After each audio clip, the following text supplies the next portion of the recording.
إن الحمد لله نحمده ونستعينه ونستغفره ونعوذ بالله من شرور أنفسنا وسيئات أعمالنا من يهده الله فلا مضل له ومن يضلل فلا هادي له أشهد أن لا إله إلا الله وحده لا شريك له وأشهد أن محمدا عبده ورسوله اللهم صل وسلم وبارك على نبينا محمد وعلى آله وأصحابه ومن سار على نهجه إلى يوم الدين أما بعد.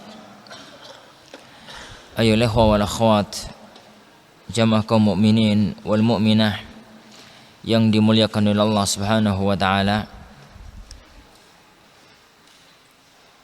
Setelah Syekh Sadhan hafizahullah taala beliau memaparkan tentang pentingnya hadir di majelis-majelis ilmu dan bagaimana para ulama dahulu sangat merasa rugi dan sangat menyesal tatkala mereka hidup sezaman dengan seorang alim ternyata tidak sempat bertemu dengan dia. Ada di antara mereka yang datang ke sebuah kota jauh dari tempat tinggalnya hanya untuk bertemu dengan salah satu masyayikh, dengan salah satu ulama. Ternyata mendekati dia hadir dan mendekati dia sampai ke kota tersebut, ternyata orang yang dituju barusan meninggal dunia. Ada yang hanya sempat melihat jasadnya, ada yang datang tatkala sang alim sedang dalam sakaratul maut sehingga merasa menyesal yang berkepanjangan dan merasa rugi yang sangat mendalam. Oleh karena itu hendaknya seorang talib ilm memanfaatkan kesempatan tatkala dia masih bisa bertemu dengan para ulama, dengan para penuntut ilmu yang mumpuni keilmuannya, sehingga dia tidak lagi nanti menyesal tatkala hari-hari akan datang dan dia tidak sempat atau belum sempat menuntut ilmu dengan dia. Kita teruskan.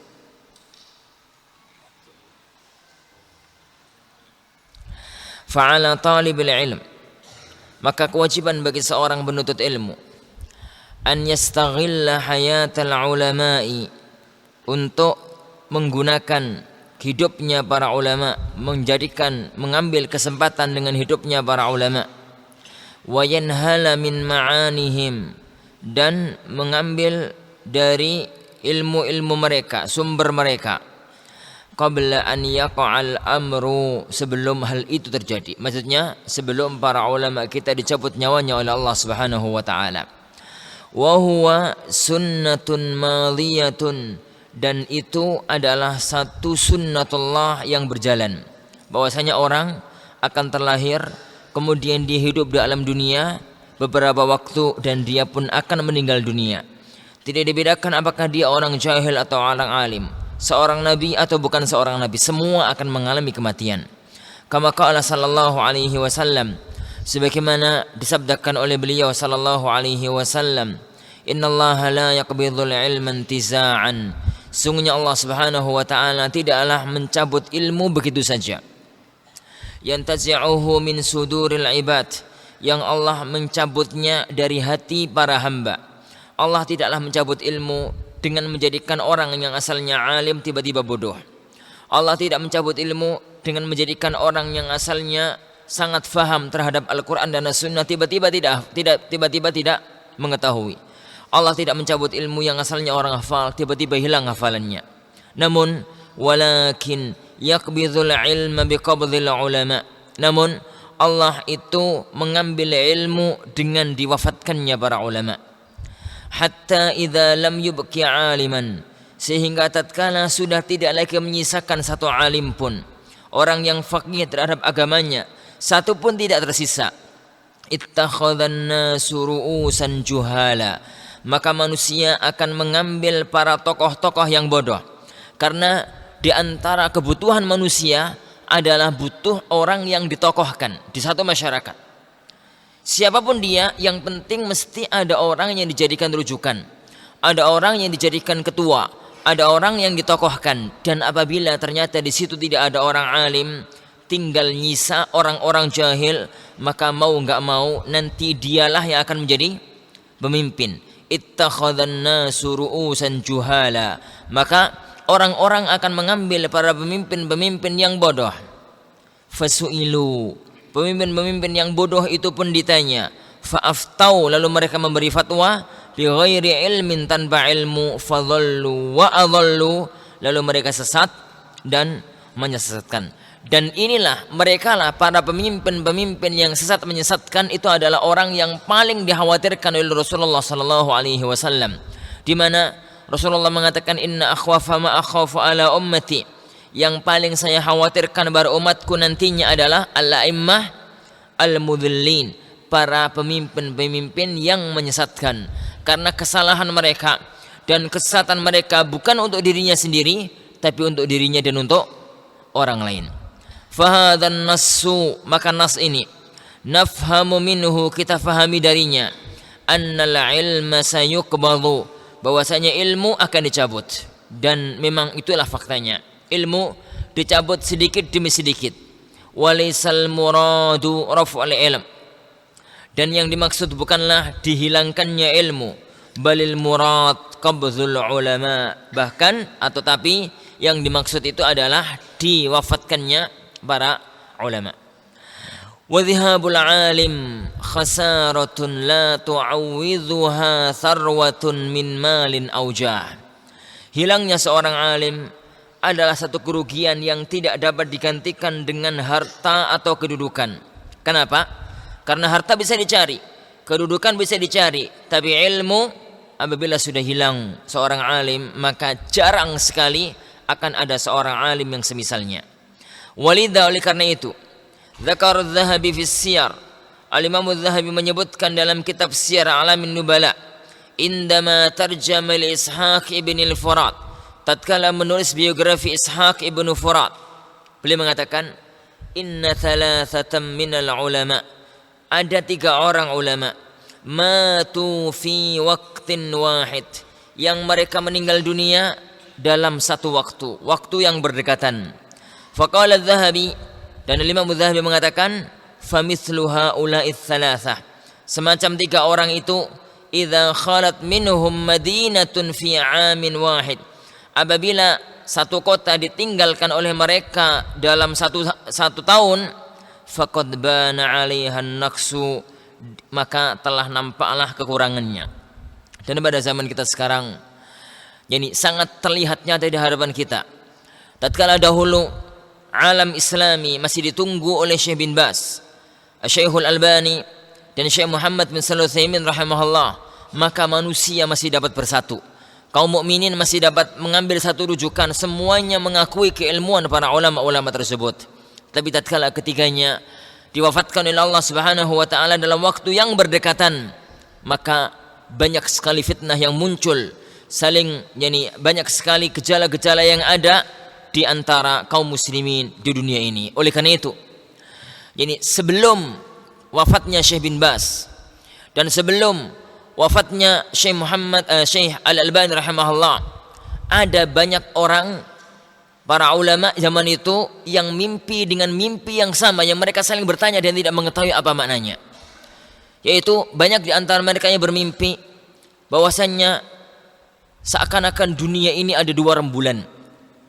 Pada waktu malam ada 2 rembulan yang sangat menerangi dunia seisinya. Tiba-tiba ada satu rembulan yang jatuh dan hilang. Kemudian tidak selang beberapa waktu, rembulan yang satunya pun ikut jatuh, sehingga alam tatkala itu pun menjadi gelap. Orang-orang pada bingung, apa maksud dari mimpi tersebut? Ternyata mimpi itu ditakwilkan dengan wafatnya Syekh bin Baz dan wafatnya Syekhul Albani dalam waktu yang sangat berdekatan, karena mereka wafat dalam waktu 1 tahun, tidak lepas atau tidak lebih dari 1 tahun. Kematian Al-Imam Abdul Aziz bin Abdullah bin Baz disusul oleh kematian Al-Imam Al-Albani rahimahullahu ta'ala. Fa inna fi wujudil alim hayatan lil qulub, karena adanya seorang alim adalah kehidupan bagi hati, qablal abdan, sebelum badan. Wa hayatul qulubi a'zam min hayatil abdan, dan hidupnya hati lebih agung dibandingkan dengan hidupnya badan. Karena hidupnya hati, ya akhwan, itu memberi manfaat dunia akhirat, sedangkan hidupnya badan hanya untuk manfaat dunia saja. Kehidupan hati, bersihnya hati, hidupnya hati akan menjadikan orang itu hidup dunia dan akan menjadikan orang itu hidup di akhirat. Adapun kalau sekedar hidupnya badan, orang masih punya nyawa tapi hatinya sudah mati, maka jasadnya adalah kuburan bagi dia sebelum dia masuk ke dalam kuburan. Dia akan hanya berfungsi di dunia, tapi akan menjadi kesengsaraan tatkala dia nanti masuk ke alam kubur dan menghadap kepada Allah Subhanahu wa taala. Wa rahimallahu Syekhul Islam, dan semoga Allah merahmati Syekhul Islam Ibnu Taimiyah, indama qala, tatkala beliau mengatakan ar-risalatu daruriyatun lil ibad, bahwasanya risalah, kedatangan Rasulullah Muhammad sallallahu alaihi wasallam membawa agama Islam dari langit, itulah risalah. Daruriyatun lil ibad, satu kebutuhan pokok bagi para hamba, bagi para manusia. La budda lahum minha, yang mereka harus mendapatkannya. Wa hajatuhum ilaiha ashaddu min hajatihim ila kulli syai', dan kebutuhan mereka terhadap datangnya risalah Islam itu lebih mereka butuhkan dibandingkan dengan butuhnya mereka pada segala sesuatu. Kenapa? War-risalatu ruhul alam wa nuruhu wa hayatuh. Karena risalah kenabian, agama Islam dibawa oleh Rasulullah ini adalah rohnya alam, rohnya dunia, cahaya dan hidupnya alam semesta. Fa ayyu salahin lil alami idza udima ar-ruh wal hayah wan nur. Kebaikan apa yang diharapkan bagi alam semesta ini apabila ternyata tidak ada roh, tidak ada kehidupan dan tidak ada cahaya. Ad-dunya mudlimatun mal'unah, dunia ini gelap dan terlaknat, illa ma tala'at alaihi syamsur risalah, kecuali yang terbit padanya matahari kenabian.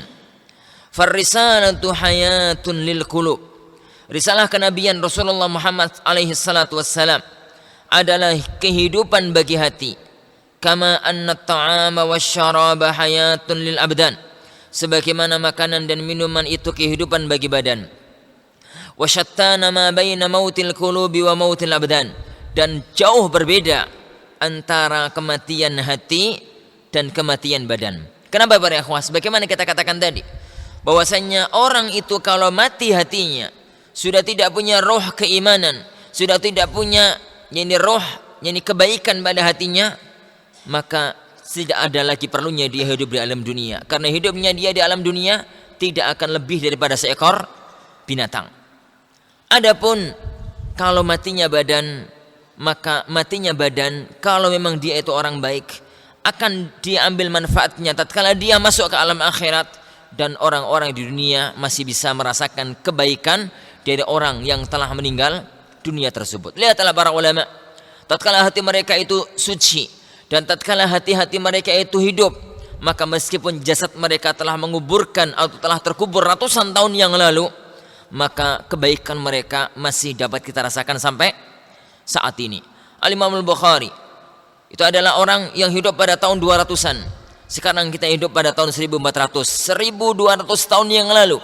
Al-Imam Al-Bukhari rahimahullahu ta'ala hidup di alam kuburnya. Jasadnya sudah terkubur di alam kuburnya, tapi kebaikannya masih sangat kita rasakan saat ini dan akan tetap dirasakan sampai nanti Allah mewarisi dunia seisinya. Idzan fahadhil halakat, kalau begitu halaqah-halaqah ini, majelis-majelis ilmu ini, tempat pelajarannya para ulama ini, wa ulaikal masyayikh, dan para masyayikh, para ulama, alladzina hassalu ilman, yang mereka telah mendapatkan ilmu, wa afnau awqatahum, dan mereka telah menghabiskan waktunya fit tahsil, untuk mendapatkan ilmu. Thumma fatahu sudurahum qabla buyutihim, kemudian mereka membuka dada mereka sebelum rumah mereka, linashri hadzal ilm, untuk menyebarkan ilmu ini. Yajibu alaina an nastaghilla wujudahum, kewajiban bagi kita untuk benar-benar memanfaatkan keberadaan mereka sebelum mereka dicabut nyawanya oleh Allah Subhanahu wa taala. Wa an nushammira, dan kita menyingsingkan lengan baju kita. Wa nubadira, dan kita bersegera ila huduri halaqati durusihim, untuk hadir dalam halaqah-halaqah pelajaran. Qabla an nafkidahum kama faqadna ba'dahum, sebelum kita kehilangan mereka sebagaimana kita telah kehilangan sebagian dari mereka. Naqala Sam'ani, Al-Imam Sam'ani rahimahullah menukil abiyatan tayyibah, beberapa bait syair yang bagus, an Abdullah Asy-Syafi'il Marahi, dari Abdullah Asy-Syafi'il Marahi, yahki hikayata man farrata fi halaqatil ilm, menceritakan bagaimana orang yang sembrono tidak peduli dengan majelis ilmu. Wa anna man istabdala hadhil halaqat, dan bahwasanya orang yang mengganti majelis-majelis ilmu ini bi majalisi ukhra, dengan majelis lain, ngobrol dan yang lainnya, faqad istabdala alladhi huwa adna billadhi huwa khair, dia telah mengganti sesuatu dengan sesuatu yang jelek untuk menggantikan sesuatu yang baik. Dan alangkah banyaknya model-model semacam itu pada zaman sekarang. Orang-orang mereka banyak bermajelis. Kita lihat majelis-majelis itu banyak. Di warung pojok sana ada majelis, di alun-alun banyak majelis, di tempat-tempat ini duduk-duduk banyak majelis. Tapi majelis mereka adalah majelis yang kosong dari ilmu, bicara tidak karuan apakah apa yang dibicarakan. Seandainya mereka menggunakan waktu-waktu itu untuk hadir di majelis ilmu, seandainya sekedar hadir, wallahi akhwan, seandainya sekedar hadir dan tidak ada satupun ilmu yang dia dapatkan, maka cukuplah keutamaan dia hadir di majelis ilmu. Sabda Rasulullah sallallahu alaihi wasallam, istama qaumun fi baitin min buyutillah yatluna kitaballah wa yatadarasunaha fima bainahum illa nazalat alaihimus sakinah wa ghasyiyatuhumur rahmah wa haffatuhumul malaikah wa dzakarahumullahu fi man indah. Tidaklah ada sebuah kaum, kata Rasulullah, yang mereka itu duduk di rumahnya Allah Subhanahu wa taala, di salah satu masjid. Mereka membaca kitab Allah, mereka mempelajarinya, kecuali akan turun kepada mereka ketenangan. Mereka akan dinaungi oleh para malaikat. Mereka akan turun kepada mereka rahmat, dan Allah akan menyebut nama mereka pada para malaikatnya. Yaqul Syekh Abdullah Al-Marahi mengatakan, idza ra'aita syababal hayy qad nasha'u, apabila engkau melihat para pemuda kampung itu telah hidup berkembang, telah tumbuh berkembang. Apabila engkau melihat para pemuda di sebuah kampung itu mereka tumbuh berkembang, la yanquluna qilalal hibri wal waraka, jadi mereka tidaklah memindahkan tempatnya tinta dan kertas. Kenapa? Karena para ulama pada zaman dahulu sebelum adanya pulpen, bagaimana kalau mereka mau belajar? Itu kemana-mana bawa tinta, kemana-mana bawa kertas, kemana-mana bawa alat tulis. Karena alat tulis pada zaman itu sebagaimana yang kita tahu, sesuatu yang dilancipkan, kayu atau apa, kemudian dicelupkan ke tinta buat pakai nulis, kemudian habis celupkan lagi dipakai nulis. Sehingga ciri khas para penuntut ilmu pada zaman itu, ciri khas para ulama pada zaman itu, bajunya belepotan warna tinta. Ciri khas, bukannya jorok, bukannya nggak bersih, tapi namanya buat netes, kemudian nulis buat netes. Ada saja yang netes 1, 2, lama-lama banyak yang netes, dan itu sulit kalau kena baju untuk dibersihkan. Terutama pada zaman itu alat-alat pembersih tidak semacam yang ada pada zaman sekarang. Ini yang ada pada zaman sekarang. Yang penting, apabila engkau melihat para pemuda di satu kampung, mereka itu tidak mau belajar, mereka itu tidak mau bawa pulpen, tidak mau bawa kitab, tidak mau buka buku, tidak mau mempelajari agama. Wala tarahum ladal asyahi fi hilakin, dan engkau tidak melihat mereka duduk di majelisnya para ulama. Fi hilak, hilak jama dari halaqah. Ya'una min salihil ahbari mattasaka, yang mereka tatkala duduk di majelisnya para ulama itu bisa ya'un, bisa faham, min salihil akhbar, dari baiknya khabar, dari hadis-hadis yang disampaikan, mattasaka, yang sesuai. Fada'hum, maka tinggalkanlah mereka. Fada'hum, angka tinggalkanlah mereka. jangan gubris mereka, yani jangan duduk bersama mereka. Wa'lam annahum hamajun, ketahuilah bahwasanya mereka adalah binatang-binatang liar. Qad baddalu bi'uluwil himmati wal humuqa, mereka telah mengganti tingginya cita-cita dengan kedunguan. Dan itulah memang katanya para ikhwah, pembeda antara manusia dengan binatang satu. Apa itu? Kita dengan binatang nggak ada bedanya. Sama-sama punya kepala, sama-sama punya mata, sama-sama punya mulut, sama-sama punya perut, sama-sama punya kaki, sama-sama punya tangan. Kalau kemudian kita hidup pagi makan, kemudian setelah sarapan jalan cari-cari makanan, siang tidur, yani sore cari makan lagi, malam tidur, itu aja yang kita perbuat setiap hari. Tidak ada Al-Quran, ayat-ayat Al-Quran terlewatkan, kitab-kitab para ulama terlewatkan, untuk mengambil kebaikan alam akhirat terlewatkan. Maka apa bedanya antara hidupnya orang semacam itu dengan para binatang? Dan Allah telah menyebut mereka sebagai binatang. Balhum adhal, bahkan mereka itu lebih sesat daripada para binatang. Kenapa? Binatang memang tidak dibekali oleh Allah akal, sedangkan manusia dibekali oleh Allah Subhanahu wa taala akal, yakni untuk nantinya dia berbuat baik, menyiapkan apa yang akan dia persiapkan nanti di alam akhirat. Dan binatang, kalau memang dia berbuat semacam itu, nggak ada yang rugi, karena dia cuma hidup di alam dunia, dia tidak akan melakukan pertanggungjawaban nanti di alam akhirat. Sedangkan manusia akan ditanya tentang semua yang dia amalkan tatkala dia hidup di alam dunia, tatkala dia nanti masuk ke alam akhirat. Naam, kata Syekh, iya, la syakka, tidak ragu-ragu, anna alladhi istabdala majalisal ilm, bahwasanya orang yang mengganti majelis ilmu, yani majelis-majelis pelajaran agama, wal khair, dan majelis-majelis kebaikan, wal dzikr, dan majelis zikir, bi majalisis su' wa fudulil kalam, dengan majelis-majelis kejelekan, dengan majelis-majelis kejelekan, wa fudulil kalam, dan hanya ngomong tanpa ada faedahnya. Betapa banyak ya akhwan, ada orang itu kalau suruh di masjid dengarkan pengajian seperempat jam itu kayaknya punggungnya kena setrum, kuat. Tapi kalau sudah majelis di hadapan catur, 2 jam itu betah. Melihat, merenung gitu. Kalau ada anaknya datang itu disuruh minggir dulu karena sedang merenung gitu, memikirkan yani patung-patung catur. Oleh karena itu dulu tatkala Ali bin Abi Thalib datang melihat ada orang main catur, maka beliau membacakan firman Allah Subhanahu wa taala, ma hadhihi tamathilul ladzi antum bihi yani biha akifun, yani patung-patung apa yang kalian iktikaf padanya. Kenapa? Orang main catur itu iktikaf dengan patung, kan itu merenung duduk lama gitu dengan para patung. Kan ada raja, ada seter, ada apa namanya, banteng, ada prajurit gitu ya, lupa saya namanya gitu. Ini.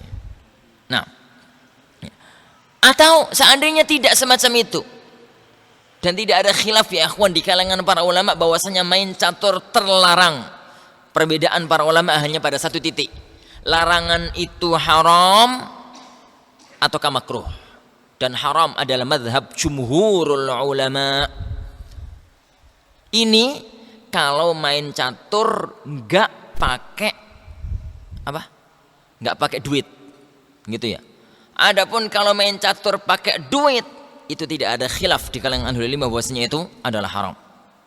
Nah, taib wa fudulil kalam, anggaplah sekarang kalau duduk-duduk itu bukan untuk main catur, main sekakan, main remi, main domino dan yang lain. Minimalnya fudulil kalam, duduk ngomong ke utara nggak jelas, ke selatan nggak jelas, ke timur nggak jelas, ke barat nggak jelas. Ini hanya untuk menghabiskan waktu. Qad tushabbahu bil humqa, mereka itu diserupakan dengan orang-orang dungu. Illam yakun minhum, jika mereka memang bukan orang dungu tersebut. Fal akil, adapun orang yang berakal, huwa alladhi yastaghillu kulla sa'atin min umrih, orang yang akalnya sehat, Orang yang masih waras, orang yang benar adalah orang yang menggunakan setiap waktu dalam hidupnya, dalam umurnya. Kenapa? Karena umur kita akan dipertanggungjawabkan ya ikhwah. Umur kita akan kita pertanggungjawabkan nanti di hadapan Allah Subhanahu wa taala. Per detik dari hidup kita akan kita gunakan, terutama antum para penuntut ilmu yang diberikan kesempatan oleh Allah, yang diberikan kesempatan oleh Allah untuk belajar, untuk datang ke majelis-majelis ilmu. Kenikmatan agung ini akan Allah pertanyakan, wala tus'alunna yawma idzin 'anin na'im, dan kalian nanti akan ditanya tentang kenikmatan yang Allah berikan kepada kalian. Lihada kana ba'dus salaf, oleh karena itu sebagian para ulama salaf yatahassaru wa yaqul, dia itu merasa menyesal seraya mengatakan, idza marra alayya yaumun lam azid fihi ilman, apabila lewat satu hari dalam hidupku saya enggak nambah satu ilmu, fala burika li fi dzalikal yaum, maka berarti hari itu enggak ada keberkahannya untukku. Dan ini yang sering saya tegaskan kepada ikhwas sekalian, jangan lewatkan satu hari kecuali nambah ilmu. Mungkin nambah pengetahuan, mungkin murojaah, mungkin memperkuat yang telah dia dapatkan. Adapun satu hari penuh dari ba'da subuh sampai subuh lagi lepas dari ilmu, enggak murojaah, enggak nambah, enggak baca kitab meskipun satu baris ya, bukan satu halaman, satu baris, atau yang lainnya, maka tidak ada kebaikan pada hari tersebut. Dan nantinya di hadapan Allah kita akan ditanya kenapa hari itu kita tidak berbuat kebaikan. Wa kana ba'dhum syahihan biwaqtih, bahkan sebagian di antara para ulama itu benar-benar pelit dalam masalah waktunya. Fa idza kallamahu ahadun bima la yanfa, apabila ada salah satu di antara mereka yang diajak ngobrol sama orang lain dengan sesuatu yang enggak ada manfaatnya, maka dia mengatakan, unzur ila syams ataraha, lihatlah matahari. Kamu lihat apa enggak si matahari? Innaha tajri bi amrillahi wa la taftur, matahari itu berjalan dengan perintah Allah, tidak pernah lemah, tidak pernah berhenti, tidak pernah lemes. Amsikha hatta ukallimak, kamu tahan perjalanan matahari sehingga saya mau ngobrol dengan kamu. Li'annal kalama ma'aka fudulun wa idha'atu waqtin, karena ngobrol sama kamu itu hanyalah buang-buang waktu. Fa illam atham falan ujar, jika saya enggak dosa maka niscaya saya tidak dapat pahala. Antara dua kemungkinan. Ngobrol sama kamu itu ada dua kemungkinan, mungkin dosa, mungkin enggak ada pahalanya, dan dua-duanya jelek kan itu.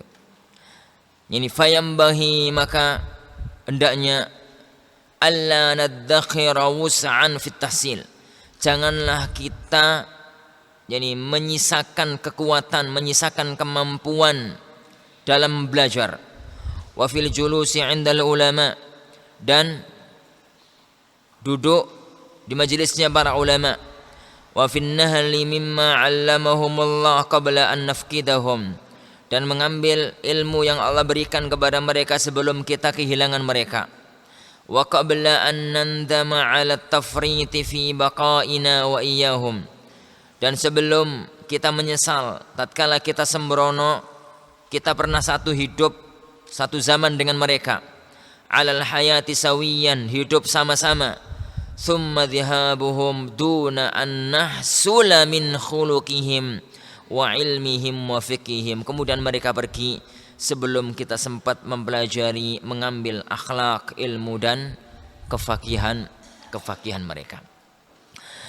Taib. Intinya para ikhwan fillah azani Allahu iyyakum, jangan lewatkan hidupnya para ulama, jangan lewatkan halaqah-halaqah ilmu kecuali kita benar-benar semangat untuk belajar.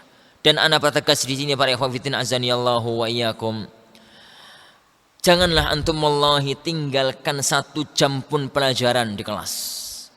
Pertama, antum datang ke sini bukan untuk tidur-tiduran. Antum datang ke majelis ini bukan untuk main-main.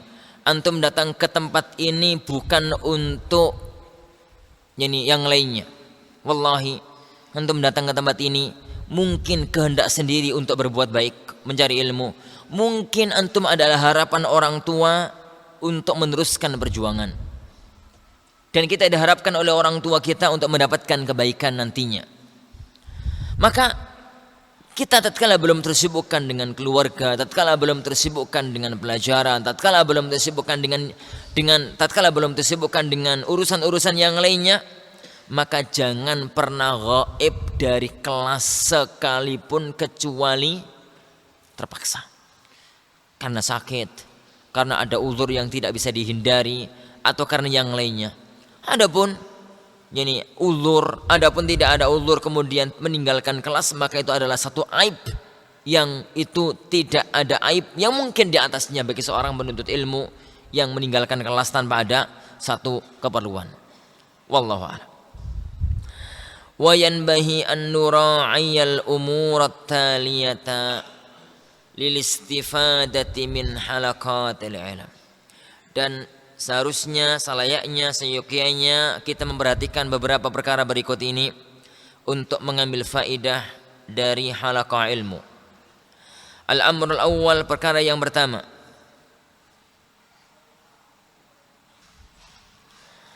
Al-amrul awwal, perkara yang pertama, al-ikhlas. Dan ini adalah yang pertama dan yang paling utama dalam orang itu belajar ilmu agama. Ikhlaskan niat bahwasanya kita menuntut ilmu adalah untuk menghilangkan kebodohan pada diri kita dan untuk nantinya berusaha menghilangkan kebodohan dari orang lain dengan kita berdakwah. Kita ikhlas karena Allah, bahwasanya kita belajar untuk menjalankan perintah Allah karena Allah memerintahkan kita untuk belajar. Kita mempelajari majelis-majelis atau kita datang ke majelis ilmu karena memang memandang keutamaan berharga yang memang Allah Subhanahu wa taala berikan pada majelis-majelis ilmu tersebut. Keikhlasan kepada Allah Subhanahu wa taala. Jangan sampai wallahi niat kita adalah untuk nantinya kita terhormat karena menjadi seorang ustaz. Untuk nantinya kita disanjung sebagai seorang alim. Masih segar mungkin dalam ingatan kita semua 3 orang yang pertama kali akan dimasukkan oleh Allah Subhanahu wa taala ke dalam neraka Jahannam. Salah satunya adalah qari, orang yang tukang membaca Al-Qur'an. Dalam riwayat yang lain alim, orang yang ahli ilm, yang dia itu mengajarkan Al-Qur'an, mengajarkan as-sunnah di dunia. Tatkala dia nanti di hadapan Allah Subhanahu wa taala, maka Allah pun bertanya kepada dia, apa yang kau lakukan dengan semua nikmatku wahai hambaku? Maka dia mengatakan, ya Allah, nikmat yang kau berikan dulu kepadaku saya gunakan untuk membaca kitabmu, saya gunakan untuk mengajarkan kitabmu dan sunnah rasulmu kepada manusia. Maka Allah mengatakan, kadzabta, engkau berdusta. Dan para malaikat pun mengatakan, kadzabta, engkau berdusta, karena Allah mengatakannya. Allah mengatakan, engkau memang mengajarkan Al-Quran, engkau memang mengajarkan as-sunnah, tapi engkau melakukan semua itu hanya ingin disebut sebagai seorang qari, seorang pembaca Al-Quran, seorang syekh, seorang ustadz, seorang alim, sehingga engkau terhormat di dunia karena gelar itu. Waqad qil, kata Allah, dan gelar itu memang telah disematkan kepadamu, gelar itu memang engkau telah mendapatkannya. Maka dia pun dimasukkan oleh Allah ke dalam neraka Jahannam. Dan sudah sering saya ulang-ulang di awal majelis bahwasanya ilmu syar'i adalah jalan tercepat menuju ke surganya Allah, menuju ke surga Firdaus. Tapi tergelincir dalam niat adalah sesuatu yang sangat berbahaya dalam ilmu agama yang mulia ini. Oleh karena itu para ulama selalu menekankan masalah ikhlas, baik dalam belajar, dalam duduk di majelis-majelis ilmu, dalam hadir dalam pelajaran-pelajaran agama. Oleh karena itu yang sangat perlu kita tekankan para ikhwatiddin azani Allah wa iyyakum, dan itu perlu kita tekankan pada diri kita dan kepada semuanya. Hendaknya kita datang ke majelis ini, apabila sudah lurus niatnya, luruskan kembali niat. Apabila bengkok, maka mulai sekarang segera untuk luruskan niat. Semoga Allah memaafkan kesalahan kita pada masa lalu dan membimbing kita menuju jalan kebaikan pada waktu-waktu yang akan datang. Ayyakuna dhihabuna ila halaqatil ilm, danya kepergian kita ke majelis ilmu, ke tempat pengajian, wa julusuna fiha, dan duduknya kita pada tempat-tempat pengajian agama, wa iyabuna minha khalisan liwajhillahi ta'ala, hanyalah ikhlas karena Allah Subhanahu wa ta'ala. Wa alla yashuba dzalika syaibatun min riya'in aw sum'ah, dan jangan terkotori dengan kotoran riya atau sum'ah. Wa qalilun man yaslam, namun sangat sedikit sekali orang yang benar-benar selamat dari ini semua.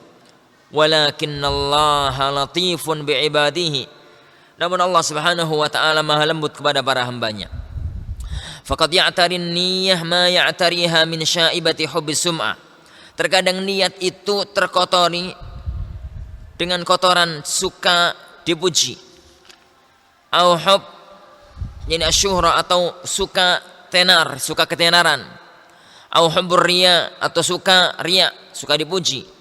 Walakinnal 'abda idza kana mujahidan karihan lihadza, namun seorang hamba apabila berjuang membenci hal yang ada dalam hatinya tersebut, da'iyan rabbahu mutadharrian mustaqina, dia berdoa kepada Rabbnya, dia berdoa kepada Tuhannya, kepada Allah dengan khusyuk tadarru', fa innallaha 'inda husni dhanni 'abdihi bih, maka sungguhnya Allah sesuai dengan niatnya atau dengan sangkaan yang baik hambanya kepada dia.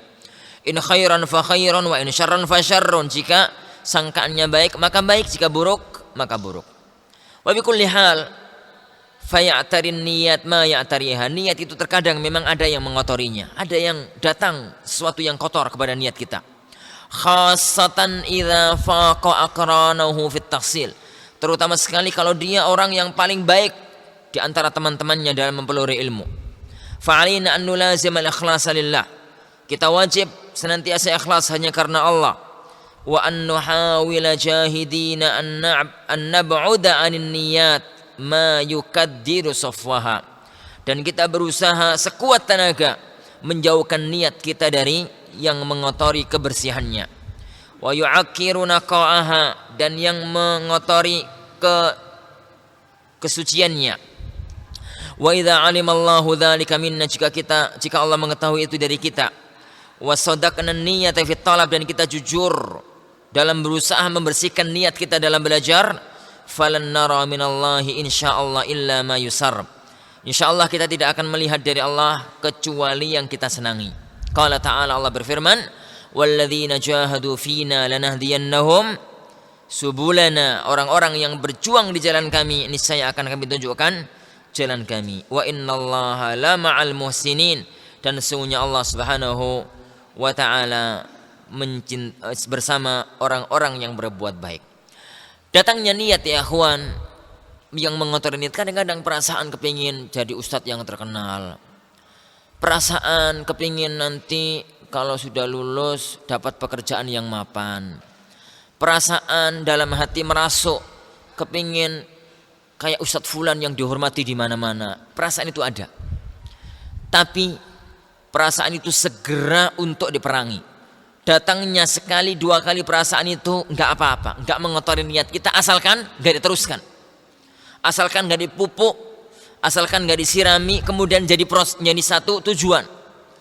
Tapi segeralah hilangkan segala penyakit yang datang itu, berdoa kepada Allah, tadarru' kepada Allah agar Allah menjadikan niat kita ikhlas hanya karena Allah Subhanahu wa taala. Kita perangi godaan syaitan tatkala kita datang dengan hal-hal yang semacam itu. Walaqad dzakara ba'du ahli ilmi, dan sebagian para ulama menyebutkan, anna talibal ilmi qad yajidu 'anatan wa masyaqqatan wa su'ubatan fi mujahadati niyyatih, bahwasanya seorang penuntut ilmu terkadang menemui kesulitan, kerumitan dalam memperjuangkan niatnya, memerangi niatnya yang jelek. Lakin namun huwa ma'jurun, dia tetap mendapatkan pahala. Idza badzala ma yastati'u fi taqwimi hadhihi niyyah, apabila dia mengerahkan semua yang dia mampu untuk meluruskan niatnya. Li'anna niyyah amruha 'azim, karena niat itu perkara yang sangat agung. Wa idza kana salafuna yatahashawna su'a niyyatihim, dan apabila para ulama salaf mereka itu sangat menghindari kejelekan niat mereka, an yatatarraqa laha dakhunun, jangan sampai masuk kabut yang datang, kabut yang mengotori, au lausah min hubbi riya'in au syuhra, atau kotoran, yang kotoran itu berupa cinta dipuji dan cinta ketenaran. Fa aina manzilatuna min manzilatihim, lalu bagaimana dengan kita kalau kita bandingkan antara kedudukan kita dengan kedudukan mereka. Falizaman alaina, maka kewajiban kita, kata Syekh, an natadharra'a ilallah, kita itu benar-benar tadarru', berdoa dengan segala kekhusyuan hati kepada Allah.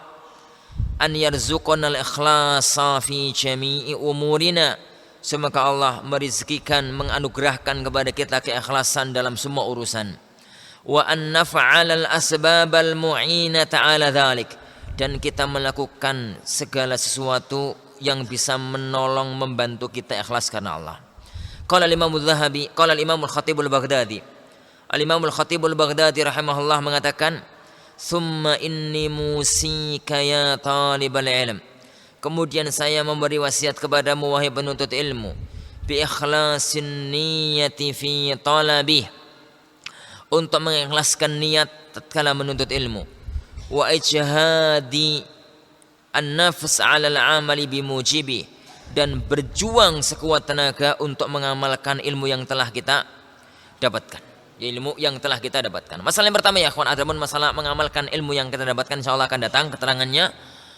Yang pertama dan yang paling utama, sebelum segala sesuatu, ikhlaskan niat hanya karena Allah, dan berjuanglah yakni untuk agar kita selalu ikhlas karena Allah Subhanahu wa taala. Setiap kali syaitan datang menggoda hati kita yakni untuk riya, suka dipuji, suka ketenaran, suka-suka yang lainnya, yang itu adalah sesuatu yang mengotori hati, segala istighfar kepada Allah, perbanyak taubat kepada Allah Subhanahu wa taala, yakni untuk hal-hal yang tersebut. Semoga Allah menghindarkan hati kita dari segala yang mengotorinya.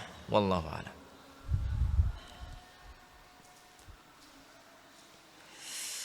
Ustaz, catur itu haram, tapi kalau catur yang tidak dengan patung, seperti catur dari Cina yang hanya pipihan kayu yang ditulisi, itu apakah hukumnya sama dengan patung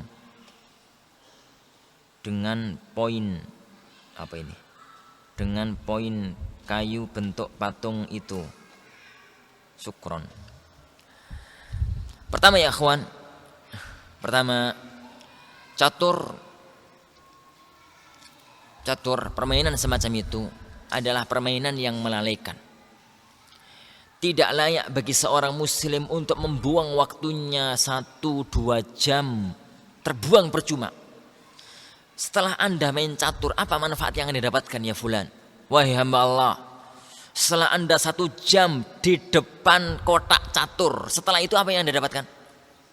Setelah itu tambah pinter, setelah itu tambah ilmunya, setelah itu tambah ini tambah itu. Allah, yang ada pertama tubuhnya capek, yang kedua seandainya dipakai tidur itu jauh lebih mending, yang kedua waktunya terbuang percuma, tidak manfaat dunia dia dapatkan. Seandainya dia ke tambak, ya untuk lihat-lihat tambaknya, lihat-lihat rumput di tambak, itu masih jauh lebih bagus, dan tidak ada manfaat akhirat yang dia dapatkan.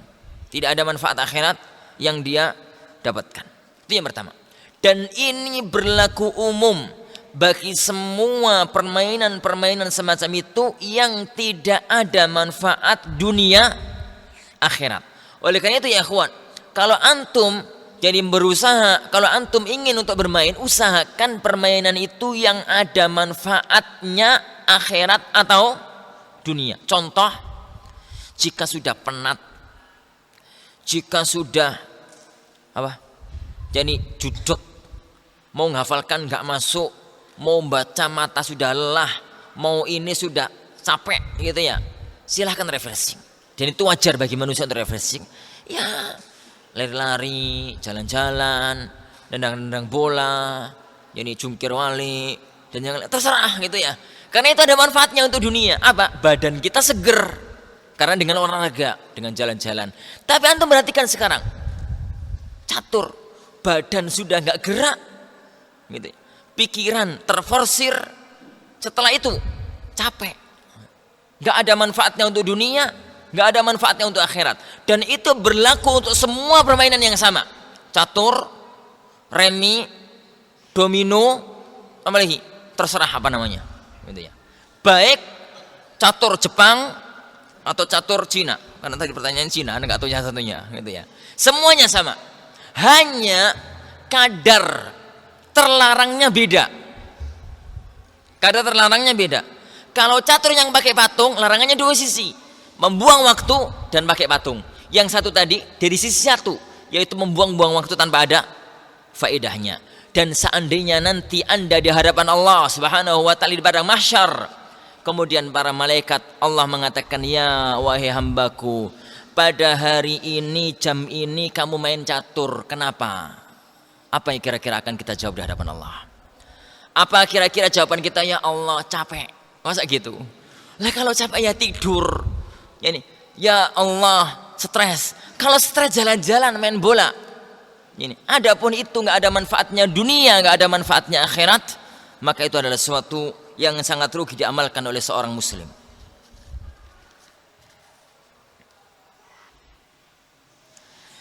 Bagaimanakah jawaban kita kalau ada orang yang sudah berilmu din, dah mondok lama di ma'had salaf? Mondok lama bukan berarti dia berilmu din. Bilang ke kita, ngapain rajin-rajin belajar? Yang biasa-biasa saja belajar, padahal anak pengen banyak tahu tentang manhaj salaf. Orang semacam itu nggak perlu digubris. Bilang aja, anjing menggonggong, kafilah berlalu. Apakah orang semacam itu akan kita dengarkan omongannya? Kemudian omongan para asatidzah, para ulama, kita abaikan? Wah ya subhanallah.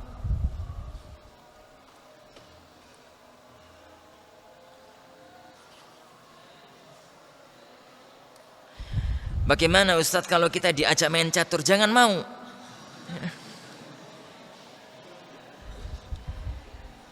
Kalau mau, sini caturnya tak banting gitu.